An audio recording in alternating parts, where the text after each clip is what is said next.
वैदिक विज्ञान है यज्ञ। यतोहि वेदा ही यज्ञार्थम अभिप्रवृत्ता और वेदात् सर्वम प्रसिद्ध्यति। तो वेद से सब कुछ में कुछ छूट नहीं सकता है। वेद से अगर सब कुछ सिद्ध किया जा सकता है तो इसका मतलब है कि वेद को छोड़ करके उससे इतर कुछ है नहीं। सारी चीजों को हम वेद में देख सकते हैं। संपूजका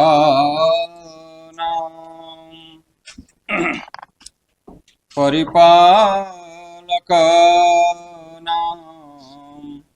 जितेन्द्रियाणां च तपोधनानां देशे च राष्ट्रे च कुले च राज्ञां करोतु शान्तिर्भगवान् महेशः। परम सम्माननीयाः कार्यक्रमस्यास्य अध्यक्षं वहन्तः गुरुवर्याः स्वजीवने स्वाध्यायकृत भूरि परिश्रमाः प्रोफेसर श्री किशोर मिश्र महोदयाः, जवाहरलाल नेहरू विश्वविद्यालयतः अत्र विराजमानाः प्रोफेसर रामनाथ झा महोदयाः, प्रोफेसर हरीश्वर दीक्षित महोदयाः, प्रोफेसर उपेंद्र कुमार त्रिपाठी महाभागाः, संपूर्णानंद संस्कृत विश्वविद्यालयतः अत्र विराजमानाः प्रोफेसर महेंद्र पांडेय महोदयाः, केंद्रीय संस्कृत विश्वविद्यालय लखनऊ परिसरतः अत्र विराजमानाः प्रोफेसर श्यामदेव मिश्र महोदयाः, कुशल संचालकाः पवन पांडेय महोदयाः, समक्षे विराजमानाः दिल्ली विश्वविद्यालयतः छात्र कल्याण संकाय प्रमुखाः रंजन कुमार त्रिपाठी महोदयाः, दिल्ली विश्वविद्यालयतः एव अरुण मिश्र महोदयाः, समन्वयकाः विवेक पाठक महोदयाः, प्रोफेसर यश सन्निधान सुदर्शन महोदयाः, पूर्व कुलपतयः श्री वेंकटेश्वर वैदिक विश्वविद्यालय तिरुपतितः, परम सम्माननीयाः केंद्रीय विश्वविद्यालयस्य वेद विभागाध्यक्षाः परमादरणीयाः मनोज मिश्र महोदयाः, अस्य कार्यक्रमस्य संयोजकाः परम सम्माननीयाः दैवज्ञाः विनय कुमार पांडेय महोदयाः, अन्य अत्र विराजमानाः अस्माकं मित्राणि, सर्वेषां नामग्रहणे एकतन्त्रेण एव नामग्रहणम् अस्माकं भवेत् एतदर्थं सम्भूय सर्वेषां प्रणम्य नम्य विनिवेद्य अहं किंचित् अत्र समुपस्थापयामि। महोदयः, यज्ञ विषयः प्रचलति, वेदे विज्ञानमस्ति, तर्हि वेदे विज्ञानमस्ति उतवा विज्ञानं नास्ति इति कः वदिष्यति? कः सिद्धं करिष्यति वेदे विज्ञानमस्ति, कः वदिष्यति विज्ञानं नास्ति? जे वैदिकाः सन्ति ते करिष्यन्ति उतवा जे वैज्ञानिकाः सन्ति ते करिष्यन्ति। अत्र समेषां समवायः विद्यते। एतदर्थं यज्ञे विज्ञानमस्ति इति अधिकृत्य अस्माकम् अपि किंचित् अत्र उद्बोधनमस्ति। यतोहि अस्मिन् विषये विविधाः विचाराः अत्र प्रभूतरूपेण समुपस्थिताः आसन्। तेषां समेषां किंचित् अहम् अत्र स्पर्शं कृत्वा स्वकीयां वाचं पूर्णं करिष्यामि। वैदिक विज्ञान है यज्ञ। यतो ही वेदा ही यज्ञार्थम अभिप्रवृत्ता और वेदात सर्वम प्रसिद्ध्यति। तो वेद से सब कुछ में कुछ छूट नहीं सकता है। वेद से अगर सब कुछ सिद्ध किया जा सकता है तो इसका मतलब है कि वेद को छोड़ करके उससे इतर कुछ है नहीं। सारी चीजों को हम वेद में देख सकते हैं और वेद अधिक से अधिक बात यज्ञ की करता है। और यज्ञ क्या है? ज्ञानम विज्ञान सहितम, ज्ञान की विज्ञान के साथ जो व्यवस्था है वह यज्ञ में हमें देखने को मिलती है।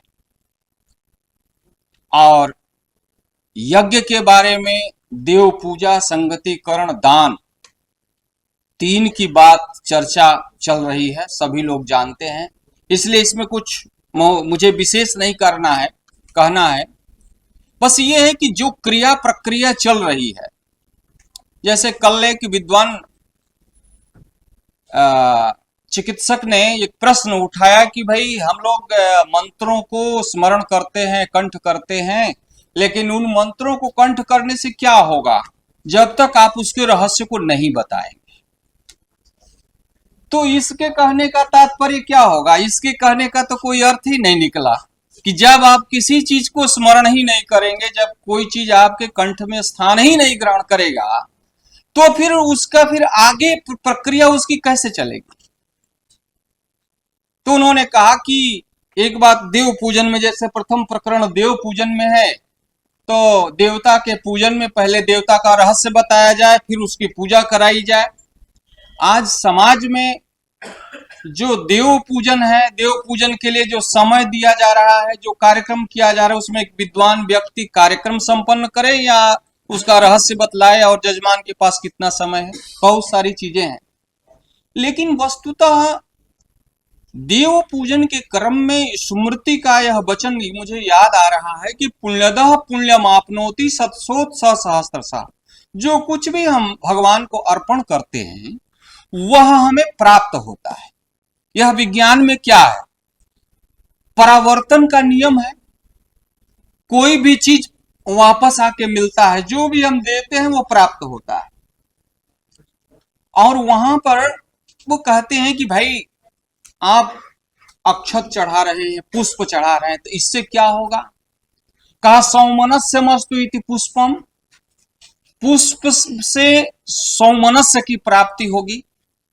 अब इस पर चिंतन किया जाए कि पुष्प में कौन से ऐसे गुण हैं जिस गुण को देवता पर चढ़ाने से रिजल्ट जो मिलेगा उसमें हमारा मन जो है वो व्यवस्थित होगा, या कुछ उसमें सुधार होगा, या कुछ प्रसन्नता आती होगी।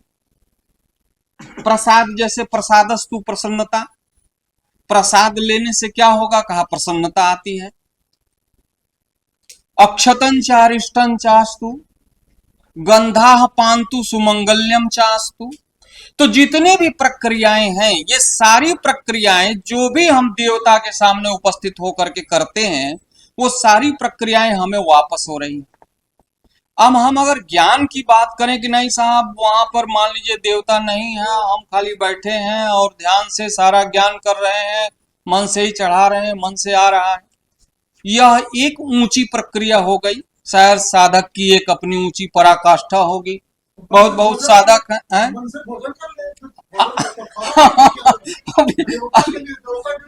हाँ तो तब उसकी प्रक्रिया होगी। अब वो अपनी प्रक्रिया से करता होगा, और न जाने कितने लोग कितनी प्रक्रिया से कौन कौन सी प्रक्रिया करते हैं। ये बहुत ज्यादा चिंतन का विषय नहीं है, सबका अपना अपना विषय है। दूसरा चीज हुआ कि भाई संगतिकरण से यज्ञ कैसे होगा? अब बिना संगतिकरण के यज्ञ नहीं होता। तो अब हम केमिस्ट्री को ले लें तो केमिस्ट्री में कोई भी चीज जब हम करते हैं तो हमको बराबर उसकी रासायनिक अभिक्रियाएं तभी प्राप्त होगी जब दो तत्वों का या दो से अधिक तत्वों का मिलन कराया जाएगा। अगर मिलन नहीं होगा तो फिर उससे एक तीसरा तत्व निकलेगा ही नहीं। तो निश्चित रूप से हम जो यज्ञ कर रहे हैं उस यज्ञ में कई तत्वों का जो सम्मिलन हो रहा है, उस सम्मिलन से जो पदार्थ उत्पन्न हो रहा है या जो भी चीज उत्पन्न हो रही है, जो गुण उत्पन्न हो रहा है, वह गुण क्या कर रहा है? हमारा कल्याण कर रहा है। अब हम जैसे कि कहते हैं कि भाई हवन कर रहे हैं, तो हवन के लिए क्या है? अग्नि एक ऐसा तत्व है, वहां पर लिखते हैं कि अग्न आया ही बीते गृणानो हव्यदाते निहोता सत्सिबर ही सी। तो क्यों अग्नि का आगमन क्यों हो? अग्नि क्यों आए? कहा कि बीते भक्षणाय। क्यों? कहा कि उससे हमें कुछ प्राप्त होगा। क्या प्राप्त होगा? कहा अग्नि का ये साधारण गुण है कि वो किसी भी स्थूल पदार्थ को सूक्ष्म पदार्थ में डिवाइड कर देता है। तो स्थूल पदार्थ को जब सूक्ष्म पदार्थ में डिवाइड करेंगे तो वो परमाणु बन जाएगा, और जब परमाणु बन जाएगा तो वो हल्का हो जाएगा, और जैसे ही हल्का होगा ऊपर की ओर जाएगा। अभी भाई उपेंद्र जी बड़ी अच्छी बात कर रहे थे, यज्ञ प्रस्ताव होते सम्यक आदित्य। कैसे आदित्य में कैसे उपदिष्टित हो जाएगा? क्योंकि वो हल्का हो जाएगा, और जैसे ही हल्का होगा तो वो पृथ्वी से ऊपर की ओर जाने लगेगा। जो चीज जितना भारी रहेगा वह उतना पृथ्वी की ओर रहेगा, और जो जितना हल्का होगा वह ऊपर जाएगा। और वहां पर वर्णन करते हैं कि जब ऊपर जाएगा तो ऊपर जाकर के वह मेघ में, बादलों में वह एक अपना स्थान बनाएगा, और उस स्थान पर जाकर के वह बादलों के नीचे एक तल बनाएगा, और वहां जमना शुरू हो जाएगा। और जैसे ही जमेगा तो वहां जब भार होगा तो भार के कारण वो वाष्प जल बनकर, वर्षा बनकर के वृष्टि को प्रदान करेगा। तो एक सामान्य सी बात है, ये सब रासायनिक अभिक्रियाओं की बात है।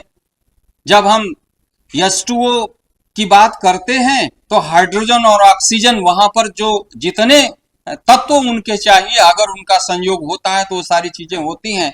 तो कल जो चिकित्सक महोदय ने कलश स्थापन की बात की, वस्तुतः क्या है? वह हमारा एक केमिस्ट्री रसायन विज्ञान है। हम कलश में बहुत सारे पदार्थों को डालते हैं, और जल में जब उन पदार्थों को डाल लेते हैं तो बाद में हम उसका अभिषेक करते हैं उन पदार्थों के जल से। अब एक सामान्य जल है और एक विशिष्ट जल है, तो उस विशिष्ट जल में कौन सारी अभिक्रियाएं हुई, जिन अभिक्रियाओं के कारण वह जल इतना गुणी हो गया, इतना गुणवान बन गया, जिसमें रोग को हरण करने की क्षमता हो गई, जिसमें सारे जो तत्व हैं, जो चर्म दोष है और भी बहुत सारे दोष हैं, मानसिक दोष इत्यादि को लेकर सबको समाप्त करने का गुण उसमें आ गया, और वह विशिष्ट गुणों से अभिषिक्त हो गया। मेरे मन में एक विचार आ रहा था, अभी विनय भाई बैठे हुए हैं, कल कुलपति महोदय ने कहा कि वैदिक विज्ञान केंद्र को कुछ नई चीजें करनी चाहिए। नई चीजें क्यों नहीं होंगी? अभी जैसे उपेंद्र भाई ने कहा कि भाई यहाँ पर जो है स्टी विहार बना हुआ है, कुछ यज्ञशाला बना है, आप विद्वानों के नियुक्ति करिए, आप जो है रोज 2 घंटा 4 घंटा वेद मंत्र का उद्घोष कराइए, लोगों को लाइए, उनको बैठाइए, उनकी मानसिक चेतना, मोबाइल पहले जमा करा लीजिए, मोबाइल के साथ किसी को मत बैठाइए, है ना। और आप लोग कभी कभी थोड़ा ताली भी बजा दिया करिए, क्योंकि ताली बजाने के भी कई अर्थ होते। अभी गुरुजी से बातचीत चल रही थी, गुरुजी ने कहा कि भाई ताली क्यों बजाए आप? बीच में जब महेंद्र भाई बोल रहे थे तो कहे कि ताली बजाने के कई अर्थ होते हैं, और ये अर्थ जो है वो सब लोग अपना अपना जानते हैं, कोई किस भाव से अर्थ। तो सर मैं अभी शुरू नहीं किया, जो लिख के लाया था ये तो मैंने शुरू नहीं किया है, हरेश्वर भाई बहुत ज्यादा लिख के लाए हैं, ये शुरू करेंगे। ये मैं जो है ये मौखिक वाला ठीक है, ये सब बहुत लंबा चौड़ा है। बस इसमें यही कहना है कि बस सीधे 3-4 पृष्ठ के बाद मैं थोड़ी बात मैं कर लेता हूं कि विज्ञान को सिद्ध करने के लिए हमें पश्चिम को रुख करना पड़ रहा है। बिना पश्चिम के हमारा कोई ज्ञान सिद्धि नहीं हो पा रहा। अगर पश्चिम कह देगा तो हमारा ज्ञान सिद्ध हो जाएगा। और पश्चिम में ज्ञान की शुरुआत कहां हुई, अगर इस बात को हम देखें तो भाई रामनाथ झा जी सामने बैठे हैं, दर्शन के बहुत बड़े विद्वान हैं। अगर पश्चिम में दर्शन की शुरुआत होती है तो सुकरात से पहले हमें जाना पड़ेगा। लोग कहते हैं कि सुकरात से ही चलिए, लेकिन प्रायः यह सुना जाता है कि थेल्स से उसकी शुरुआत होती है, और थेल्स का जो काल है वो निरुक्त का काल होता है, जिस समय यहाँ यास्क निरुक्त की रचना कर रहे हैं 6ठी शताब्दी का है। माने एक बात कह रहे हैं जो मतलब ये अब हम लोग अपनी बात छोड़ के जो ग्रंथ में बात आ रही है उस बात को कह रहे हैं कि जो लोग कह रहे हैं, जैसे लोग जो हमारा मापन कर रहे हैं, मूल्यांकन कर रहे हैं, वो ये कर रहे हैं। हम अपनी बात अभी कह ही नहीं रहे हैं, क्योंकि हम अपनी बात तो कह चुके हैं कि वेद में सब कुछ है, वेद में ज्ञान विज्ञान है। अब कहिए कि विज्ञान सिद्ध करिए, तो अब विज्ञान सिद्ध करने के लिए अब खड़े हुए हैं, तो अब विज्ञान तो उनकी दृष्टि हम सिद्ध करेंगे, उनकी दृष्टि से। जैसे फ्रांस का ट्रेले कहता है, अब ट्रेले को देख लीजिए क्या कहता है कि आम की लकड़ी जलाई जाती है तो एल्डिहाइड नामक गैस उत्सर्जित होती है और इससे खतरनाक बैक्टीरिया व जीवाणुओं को मारकर वातावरण को शुद्ध किया जाता है। और ये ट्रेले ने बताया कि ये गैस जो है वो किस प्रकार से परिवर्तित भी होती है। जब हम यज्ञ की बात करते हैं, हाँ हाँ हाँ हाँ हाँ हाँ, नहीं तो यहाँ सर वो देवता की बातें नहीं हो रही है। जब हम प्रत्यक्ष की बात कर रहे हैं तो प्रत्यक्ष की बात, हाँ हाँ हाँ, ठीक ठीक बात, वही होगा। हाँ हाँ ठीक बात। ये मनोज भाई कह रहे हैं जो बात कि भाई किसी चीज को जलाएंगे लेकिन उसमें प्रश्न खड़ा होगा कि आप किसी चीज को जलाएंगे तो कार्बन डाइऑक्साइड उत्पन्न हो जाएगा। तो आप कैसे कहते हैं कि आप आम की लकड़ी जलाएंगे तो जो है उसमें कार्बन डाइऑक्साइड नहीं होगा। दिल्ली विश्वविद्यालय में एक सेमिनार हो रहा था, वहां मैं भी थे, वहां बहुत बहुत धुरंधर लोग और भी थे। तो मैंने कहा भाई यज्ञ करना चाहिए, चूंकि पुरोहित हूं, पूजा पाठ ही पढ़ाता हूं, तो इसलिए वही बोलता हूं। तो उन्होंने कहा कि सारे लोग खड़े हो गए, कहा कार्बन डाइऑक्साइड उत्पन्न होगा, और उस कार्बन डाइऑक्साइड उत्पन्न होगा तो उसका परिणाम जो है वो विपरीत आ जाएगा। अब यज्ञ से कार्बन डाइऑक्साइड जो उत्पन्न होता है, तो कार्बन डाइऑक्साइड का लक्षण क्या है? कार्बन डाइऑक्साइड का लक्षण है कि माथा चकरा जाएगा, घूमटा आने लगेगा, गिर जाएगा आदमी। कार्बन डाइऑक्साइड की अधिकता होगी तो यही होगा। तो कहीं भी यज्ञ अगर होता है तो ऐसा तो होता नहीं, ऐसा तो जल्दी हम लोगों ने देखा नहीं। लेकिन यह है कि कार्बन डाइऑक्साइड उत्पन्न होती है, लेकिन उसका जो रेशियो है सर, वो रेशियो जो है वो इतना होता है जिसका प्रभाव बहुत ज्यादा नहीं पड़ता। दूसरा चीज कि कार्बन डाइऑक्साइड उत्पन्न होना चाहिए। क्यों नहीं उत्पन्न होना चाहिए? क्योंकि अगर वनस्पतियों का रक्षण बिना उसके नहीं हो पाएगा तो उसकी भी आवश्यकता है, इसलिए उसको भी होना चाहिए। यहाँ कई परसेंट मैं लिख के ले आया था। ये मनोज भाई हैं जो है यहाँ कई परसेंट मैं लिख के ले आया था। मैं सोचा कि मनोज भाई बैठे हैं आर्यभट्ट के वैज्ञानिक, राजकीय आयुर्वेद कॉलेज और फलाना ढमाका आइसोलेशन वार्ड, कोरोना मरीज, और ये इतना ये सब इनको सुना है, लेकिन ये लगता नहीं है, संभव नहीं है सारा सुना पाना वर्तमान परिस्थिति में।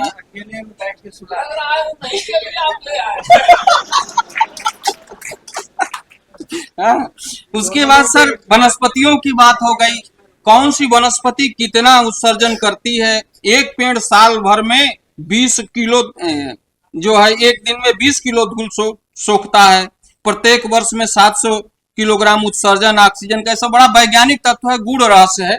ये आगे जब समय मिलेगा तो जरूर हम बताएंगे कि कौन से पेड़ में, पीपल के पेड़ में 100% कार्बन डाइऑक्साइड को सोखने की क्षमता है, नीम में कितना है, बट में कितना है, इमली में कितना है। बस मैं जल्दी कंक्लूड कर रही हूँ, ये सारा खत्म हो गया अभी। सर मिश्रा जी से प्रमाणित करवाते हैं, क्योंकि वेद में विज्ञान है, ये प्रमाणित कौन करेगा? आज सबसे पहला प्रश्न तो यही, वेद में विज्ञान है कि नहीं, ये प्रमाणित करना है, और ये प्रमाणित करेगा, बताइए। तो इसलिए ये बार बार मैं इसलिए देखता हूँ, यहाँ पाणी जी थे वो चले गए पता नहीं कहाँ, समझे। ये bacillus subtilis bacillus coli, sir मैं बहुत चीज याद करके आया था। मैं यहाँ पर मैं बोलना नहीं चाहता, इतनी चीजें हैं। मैं सबको मैं बस नमस्कार करता हूँ।